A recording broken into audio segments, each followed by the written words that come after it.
mbokki jullit yi mbokki taalibe yi ba léegi rek ñu ngi ànd ak Soxna Mame Issa Mbacké Ahlu Café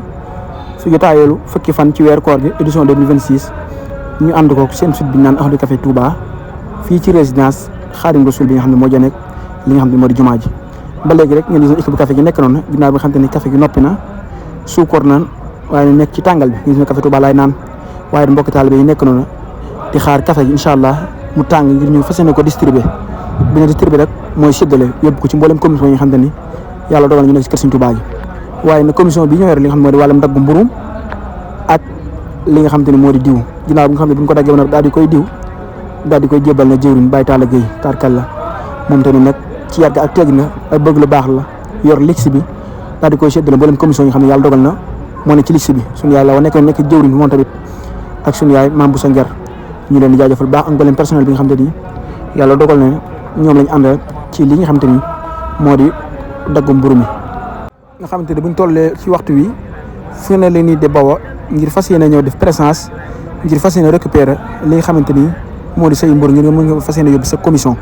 tarka la ngi son Ahlu Café Touba Guédé ñoom tamit kenn demul ñilaas nga xamante ni ñoom ñoo féete lal bi nga xamante ni fii la soxna si nekkee nga xamante ni ñoom ñooy dagg mburu yi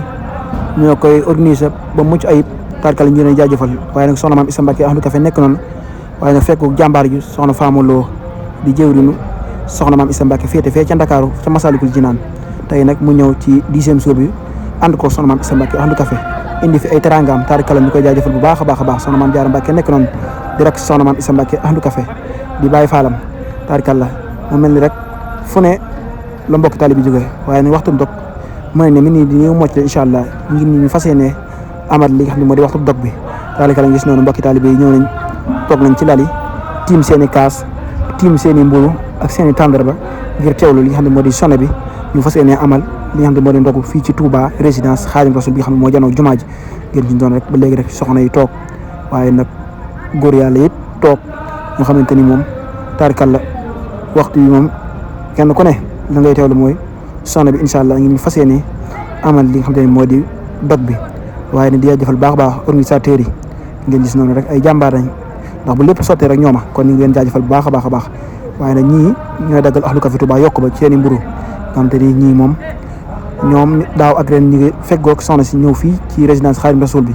liggéey bi muy benn waaye ñu jaajëfal baax suñ maam Thierno suñu yaay Fat Diagne soxna May Bousso soxna Mame Diarra Mbacké nga xam te ne ñoom buñ leen limee rek suñ naar ak suñ maam Cheikh ñooy jëwriñu fii kon dina mën a yóbbaale ñëpp ñi nga xam ne ñoo nekk ci liggéey bi fii nii taarikal la nga xam te ne ñoom dagg nañ ba diw ba noppi jébbal maam Thierno tamit ak commission bu àndal yaa di ko yóbbu ci li nga xam ne moo di lari taarikal la ñu leen di jaajëfal bu baax a baax a baax ci liggéey bu am solo bi nga xam te ni ñu ngi koy jàppale Soxna Mame Issa Mbacké Ahlu Café waaye nag commission la xamante ni rek ñi ñëw fëte ci wàllum bisaab ñun tamit nag sëñ Sall Diagne ak mboolem personnel bi nga xam te ne ñoom la àndal ñuy sëñ Ablaye Kane ñoom tamit nga xam te ne ay jàmbaar lañ nga xam te ne ñoom tamit dañuy teel a ñëw ngir fas yéene defar bisaab bi moog sëñ Bass ñoom ñëpp rek ñu leen jaajëfal baax a baax ci liggéey bu am solo bi nga xam te ni ñu ngi koy ànd ak Soxna Mame Issa Mbacké waaye ànd ko Ahlu Café fii ci résidence Xaadim Rasul bi nga xam te ni moo janoo li nga xam te ni moo di jumaa ji taarikala gis noonu soxna May Bousso nekk noonu soxna Mame Diarra Mbacké nekk noonu suñu yaay Fat Diagne nekk nii ak sëñ Mame Thierno nga xam te ni ñoom ñooy jëwriñ fii taarikala ci Ahlu Café Touba yokku ba nga mën tey mën nañu tey ji mooy fukkeelu fan ci weer koor gi waaye nag teranga yi nekk nii ñu jaajëfal baax a baax soxna Mame Issa Mbacké Ahlu Café doom Serigne Modou Fatou Khari Serigne Massamba ngeen gis nii rek jàmbaar yi nekk nii suñu yaay Fat Diagne nekk noonu di yaay faal yi taarikal la jàmbaari soxna Mame Diarra bi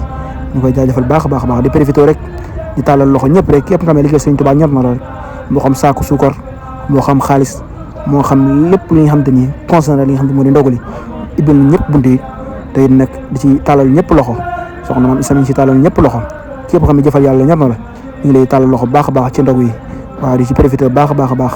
ñu ngi ci tàllal loxo baax waaye nag mbokki taalibe yi ba léegi rek ñu ngi taaxirlu ndax ku ne xam ne waxtu bi moom daanaka